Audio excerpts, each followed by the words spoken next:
এর আগেও আপনি বিতরণ করেছেন, আসলে আপনার অনুভূতিটা জানতে চাই। ধন্যবাদ। আমি বাংলাদেশ জাতীয়তাবাদী দল প্রতিষ্ঠাতা জনাব জিয়াউর রহমানের একজন সৈনিক। আমার সৌভাগ্য হয়নি আমার মহান নেতার সান্নিধ্যে যাওয়ার, কিন্তু আমার সৌভাগ্য হয়েছে আমাদের দেশনেত্রী বেগম খালেদা জিয়ার সান্নিধ্যে যাওয়ার, আমাদের অহংকার জনাব তারেক রহমানের সান্নিধ্যে যাওয়ার। আসলে দেখেন, আমাদের এই বিএনপিটা গণমানুষের দল। আমরা ক্ষমতায় থাকি বা না থাকি, সবসময় আমরা চাই জনগণের পাশে থাকি। সেটা আমাদের দলগতভাবে আমাদের আদর্শিক যে নেতা, আমাদের প্রিয় মরহুম শহীদ রাষ্ট্রপতি জনাব জিয়াউর রহমান থেকে আমরা শিখেছি। আমরা সবসময় চাই আমাদের আশেপাশে যারা হতদরিদ্র রয়েছেন, যারা অসহায় রয়েছেন, তাদের পাশে থাকি। আমি খুব আনন্দিত যে আমি আমার এই ক্ষুদ্র প্রয়াস তাদের কারো কারো মুখে হাসি জুগিয়েছি। আমি করুণাম আল্লাহর কাছে চিরকৃতজ্ঞ। আল্লাহ আমাকে এরকম একটা সুযোগ করে দিয়েছেন। আমি জনগণের পাশে থাকতেছি, আমার এলাকার ভোটারদের পাশে থাকতেছি। আমি চেষ্টা করছি এবং ইনশাআল্লাহ সামনেও চেষ্টা করে যাব। আপনারা আমার জন্য দোয়া করবেন।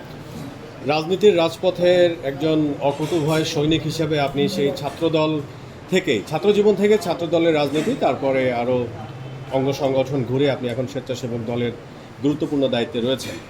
তো জনতা এবং সাধারণ জনগণ, যদি তাদের কথা বলি, যে অত্র এলাকার জনসাধারণ আপনাকে চায় যে আপনি তাদের নেতৃত্ব দেন, বিশেষ করে জনপ্রতিনিধি হিসেবে, তো এ বিষয়ে আপনি কি বলবেন?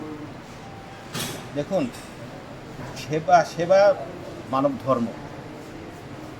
এটা জনগণের সেবাটা আমি আমার ধর্ম হিসেবে মেনে নিয়েছি।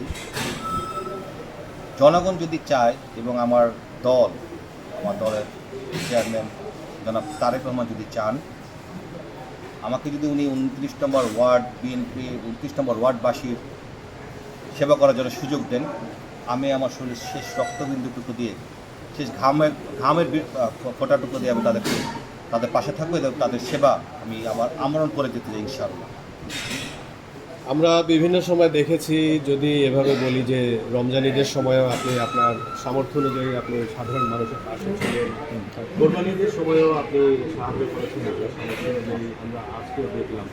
তো আসলে এই যে একটি সাধারণ মানুষের মাঝে মিশে আছে সেই শুরু থেকে এখন পর্যন্ত, সাধারণ মানুষ আপনার অবচরে এবং বিভিন্নভাবে আপনাকে তারা পাশে পেতে চায়, সবসময় পাশে পেতে চায়, কিন্তু দেখা যাচ্ছে যে একটি মহল বিভিন্নভাবে ষড়যন্ত্র করে, বিভিন্নভাবে মিথ্যা ছড়ায়। এই বিষয়ে আপনার মন্তব্য জানেন? আপনি যখন একটা ভালো কাজ করতে যাবেন, কিছু শুভাকাঙ্ক্ষী থাকবে, আপনার সমালোচক থাকবে। তো আমি সবসময় সমালোচনাটাকে এড়িয়ে চলার চেষ্টা করি, কিন্তু তারপরেও দেখা যায় এড়িয়ে চলার চেষ্টা করলে সমালোচনা আমার গায়ে উপরে এসে পড়ে। তখন সেটাকে আমি আমার কাজের স্পৃহা হিসাবে এটাকে আমি বরণ করি এবং আমি চেষ্টা করি যে সমালোচকদের মুখে চুনকালি মেখে আমি সামনে এগিয়ে যাওয়ার জন্য। সমালোচনা থাকবেই, আপনি যদি আলোচনাতে না থাকেন, সমালোচনা না থাকেন, তাহলে আপনি জনগণের পাশে থাকতে পারবেন। আপনি যত ভালো কাজই করেন না কেন, আমাদের দেশনেত্রী বেগম খালেদা অনেক ভালো ভালো উন্নয়নমূলক কাজ করেছেন, কিন্তু তারপরে কিছু সমালোচক তার সমালোচনা করেছেন। কিছু মানুষের জন্মই হয় মানুষের সমালোচনা করেন, তারা কারো ভালো দেখতে পারে না। তো আমি ওনাদেরকে বলবো, যারা সমালোচক, যারা আমার সমালোচনা করে, তাদেরকে বলবো সমালোচনা ছেড়ে আসেন, আমার সাথে থাকেন, আমরা একসাথে 29 নম্বর ওয়ার্ডটাকে সুন্দরভাবে